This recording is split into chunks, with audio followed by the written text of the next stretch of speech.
ভৰবেগ ভৰবেগ কি যে কোনো বস্তুৰ ভৰ আৰু বেগৰ পূৰণফলক বস্তু ভৰবেগ বোলে ধৰা এটা বস্তু আছে বস্তুৰ ভৰ m বস্তুটোৱে যদি v বেগেৰে গতি কৰে তেন্তে বস্তুৰ ভৰবেগ হ'ব mv ভৰ আৰু বেগৰ পূৰণফল ভৰবেগক p ৰে সূচায় p = mv যদি স্মল p হয় p ৰে সূচায় p = mv এটো ভৰবেগ ভৰৰ যেহেতু SI একক কিলোগ্ৰাম কেজি বেগৰ SI একক মিটাৰ পাৰ ছেকেণ্ড গতিকে ভৰবেগৰ SI একক কি হ'ব পিৰ SI একক কি হ'ব কেজি মিটাৰ পাৰ ছেকেণ্ড তে ভৰবেগৰ SI একক হ'ল কেজি মিটাৰ পাৰ ছেকেণ্ড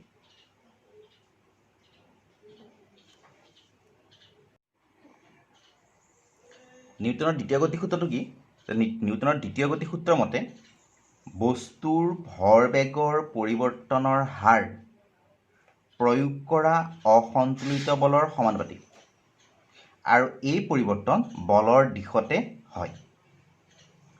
বস্তুৰ ভৰবেগৰ পৰিৱৰ্তনৰ হাৰ প্ৰয়োগ কৰা অসন্তুলিত বলৰ সমানুপাতিক বস্তু এটা আছে তাৰ ভৰ m তাৰ এটা প্ৰাৰম্ভিক বেগ আছে u এই ইউটো 0 হ'ব পাৰে যদি সি ৰৈ আছিল এটা প্ৰাৰম্ভিক বেগটো u0 নাইবা সি যদি গতি কৰি আছিল ইয়াৰ এটা প্ৰাৰম্ভিক বেগ আছে ইয়াক যদি এইদৰে আমি বল এটা দিওঁ অৰ্থাৎ বস্তুক যদি আৰু ঠেলো আগৰ পৰা গতি কৰি আছিল তাক যদি আৰু ঠেলো তেলে সি আৰু বল পাব আৰু বল পালে তাৰ বেগ বাঢ়িব তাৰ বেগ বাঢ়ি v হ'ল ইয়াত বেগ আছিল u ইয়াত বেগ হ'ল কি v ভৰটো সলনি হোৱা নাই কিন্তু বেগটো সলনি হৈছে বেগটো সলনি হোৱাৰ কাৰণে তাৰ ভৰ বেগটো সলনি হৈ যাব কাৰণ যেটো প্ৰাৰম্ভিক অৱস্থান তাত p1 যদি হয় সেই ইয়াৰ ভৰ বেগটো কিমান হ'ব mu পিছত বল প্ৰয়োগৰ পিছত তাৰ যেটো অন্তিম অৱস্থান তাত p2 যদি হয় ভৰ বেগটো তেলে কিমান হ'ব mv ভৰ আৰু বেগৰ পূৰণফল ভৰ আৰু প্ৰাৰম্ভিক বেগ ভৰ আৰু অন্তিম বেগ এই ভৰ বেগটো এটোতকৈ বেছি হ'ব নাই কাৰণ ইয়াত ইউটোতকৈ ভিটো বেছি ইয়াৰ ইউটোতকৈ ভিটো বেছি ইয়াত গতিকে ভৰবেগৰ পৰিৱৰ্তন হ'ব এই ভৰবেগৰ পৰিৱৰ্তনৰ হাৰটো এটো ডাঙৰ এটো সৰু গতিকে ভৰবেগৰ পৰিৱৰ্তন হ'ল এটো এই ভৰবেগৰ পৰিৱৰ্তনৰ হাৰটো হাৰ মানে কি সদায় সময়ৰে হৰণ এই ভৰবেগৰ পৰিৱৰ্তনৰ হাৰটো যেটো প্ৰযুক্ত বল যিমান বল দিছিল সেই বলৰ সমানুপাতিক ভৰবেগৰ পৰিৱৰ্তনৰ হাৰটো প্ৰযুক্ত বলৰ সমানুপাতিক এটোকে যদি আমি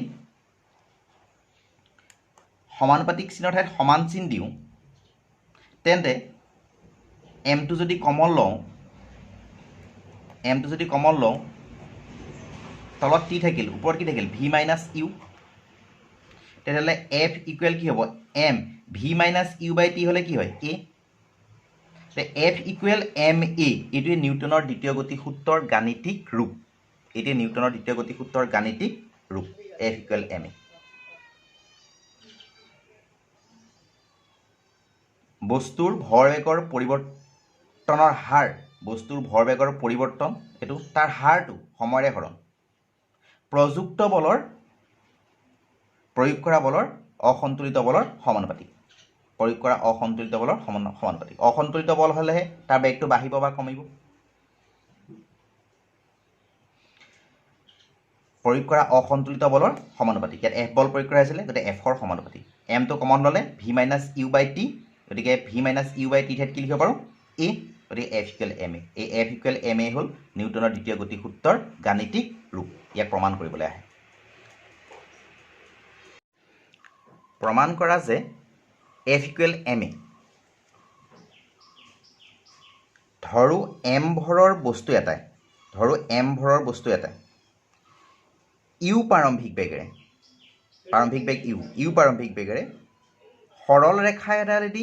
সৰল ৰেখাইদি গতি কৰি আছে m ভৰৰ বস্তু এটা u প্ৰাৰম্ভিক বেগেৰে সৰল ৰেখা এডালদি গতি কৰি আছে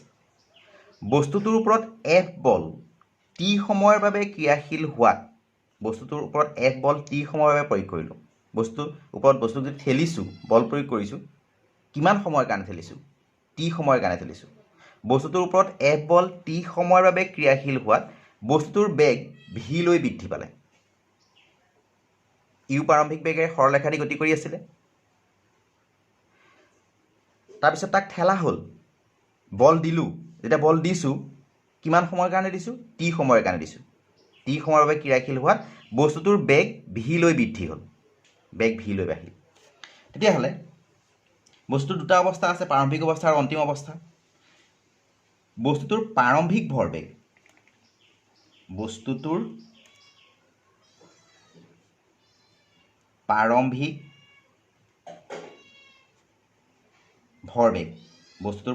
ভৰবেগ P1 ইকুৱেল কি হ'ব mu বস্তুটোৰ অন্তিম ভৰবেগ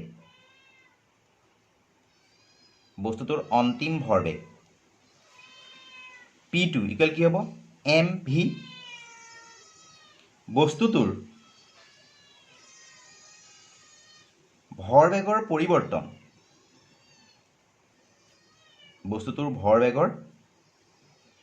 পৰিৱৰ্তন কিমান হ'ব P2 minus P1 বেগ বাঢ়িছে mv minus mu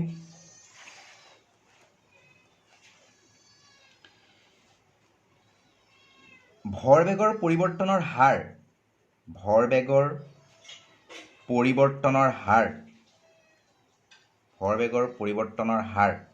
হাৰ মানে কি ভৰবেগৰ পৰিৱৰ্তন হ'ল এইটো mv minus mu হাৰ মানে কি সময়ৰে হৰণ t নিউটনৰ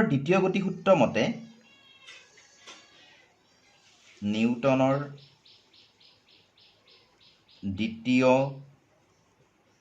গতিসূত্ৰ মতে প্ৰযুক্ত বল F বল দিছিলোঁ ভৰবেগৰ পৰিৱৰ্তনৰ হাৰৰ সমানুপাতিক mv minus mu by t this imply F সমানুপাতিক m টো যদি কমন লওঁ v minus u by t তাক যদি সজাই লিখোঁ F সমানুপাতিক m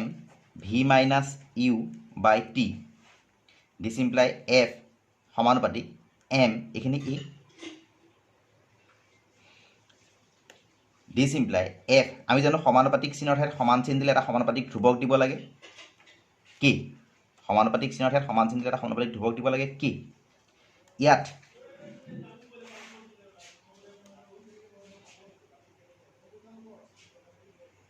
k ইকুৱেল 1 ইয়াত k ইকুৱেল 1 এটাকে f equal m a k equal 1 বুলি ধৰা হয় তে f ইকুৱেল m a এছাই আগত k ইকুৱেল 1 হয় তে f ইকুৱেল m a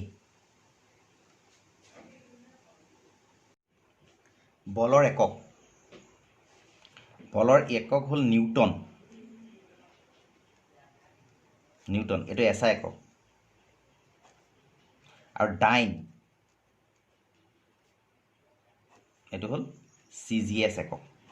বলৰ একক তে এই বলৰ একক নিউটন 1 নিউটন বল বুলিলে কি বুজিম 1 নিউটন ইয়াক কেপিটেল N এৰে সূচায় 1 নিউটন বল কি আমি কি পাইছোঁ তেতিয়া নিউটন দ্বিতীয় গতিসূত্ৰ মতে F ইকুৱেল ma F টো 1 নিউটন হ'ব লাগিব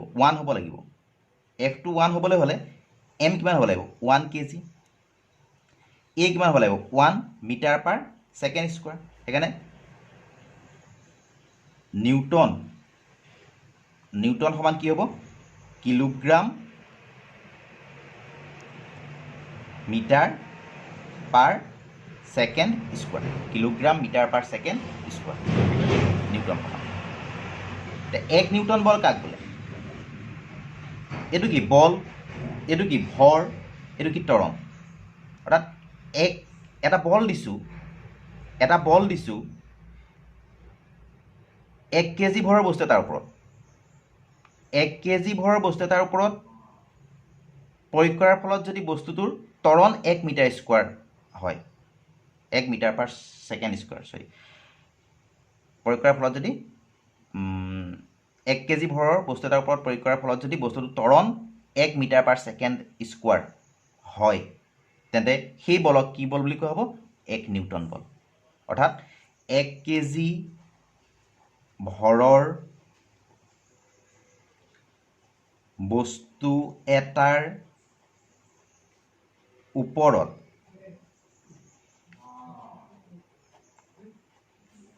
ক্ৰিয়া কৰি 1 মিটাৰ পাৰ ছেকেণ্ড স্কোৱাৰ ত্বৰণ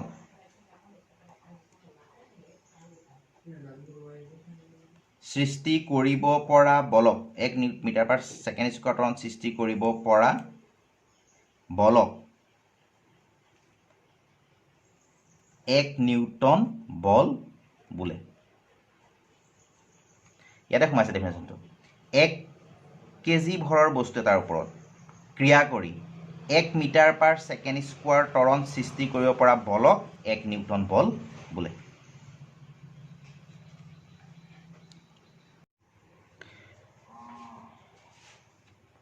উদাহৰণ 9.3 চোৱাচোন এইটো উদাহৰণ কৰি দিছোঁ বাকীকেইটা উদাহৰণ চাব পাৰিবা তেতিয়া 108 কিলোমিটাৰ পাৰ আৱাৰ বেগেৰে গৈ থকা মটৰ গাড়ী এখন ব্ৰেক প্ৰয়োগ কৰি ৰখাওঁতে 4 ছেকেণ্ড লাগে 108 কিলোমিটাৰ পাৰ আৱাৰ বেগেৰে গাড়ী এখন গৈ আছিল ব্ৰেক মাৰিলে 4 ছেকেণ্ডৰ পিছত গাড়ীখন ৰৈ গ'ল যদি যাত্ৰীৰ সৈতে গাড়ীখনৰ ভৰ 1000 কেজি হয় তেন্তে ব্ৰেকে গাড়ীখনৰ ওপৰত প্ৰয়োগ কৰা বলৰ মান নিৰ্ণয় কৰা ইয়াত প্ৰাৰম্ভিক বেগ u equal 108 kilometre per hour তাক মিটাৰ পাৰ ছেকেণ্ডলৈ নিলে আগতে কৰিছিলোঁ আমি পূৰণ 1000 তেতিয়া মিটাৰলৈ গ'ল 60 পূৰণ 60 ঘণ্টাক তেতিয়া ছেকেণ্ডলৈ গ'ল একক কি হ'ল মিটাৰ পাৰ ছেকেণ্ড 0 কাটিলোঁ 0 কাটিলোঁ 6 6ৰে কেইবাৰ গ'ল 6 6 গুণ 6 48 6 8 48 6ৰে 18 গ'ল 3 তেতিয়া 10 3 গুণ 30 মিটাৰ পাৰ ছেকেণ্ড এইটো প্ৰাৰম্ভিক বেগ অন্তিম বেগ ৰৈ গ'লগৈ গাড়ীখন অন্তিম বেগ যেহেতু গাড়ীখন ৰৈ গ'লগৈ অন্তিম বেগ v 0 মিটাৰ পাৰ ছেকেণ্ড সময় কিমান সময়ত ৰ'ল সময় t 4 ছেকেণ্ড ভৰ গোটেই গাড়ীখনৰ ভৰ কিমান বুলি কৈছে যাত্ৰীহঁতে 1000 কেজি আমি কি জানো আমি জানো যে F equal m e this imply F equal m e মানে কি v minus u by t this imply F উলিয়াবলৈ কৈছোঁ m কিমান 1000 কেজি v হ'ল 0 metre per second minus 30 metre per second by t হ'ল 4 ছেকেণ্ড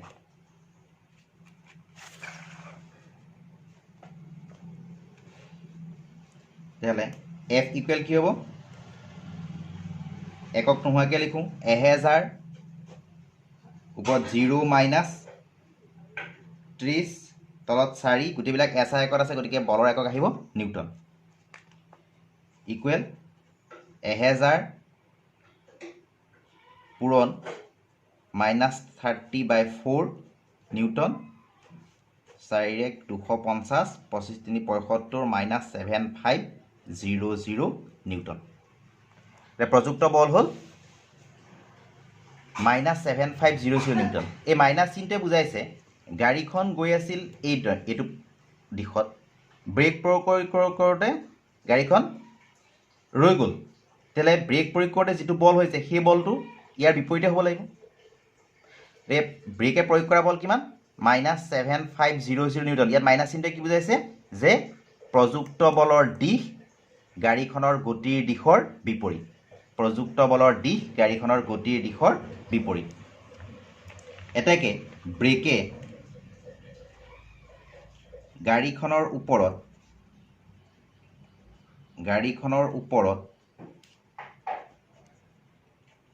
প্ৰয়োগ কৰা বল 7500 Newton. ইয়াত ঋণাত্মক চিনটোৱে প্ৰযুক্ত বলৰ দিশ গাড়ীখনৰ গতিৰ দিশৰ বিপৰীত হোৱাটো বুজাইছে। ব্ৰেকে গাড়ীখনৰ ওপৰত প্ৰয়োগ কৰা বল 7500 নিউটন। ইয়াত ঋণাত্মক চিনটোৱে প্ৰযুক্ত বলৰ দিশ গাড়ীখনৰ গতিৰ দিশৰ বিপৰীত হোৱাটো বুজাইছে।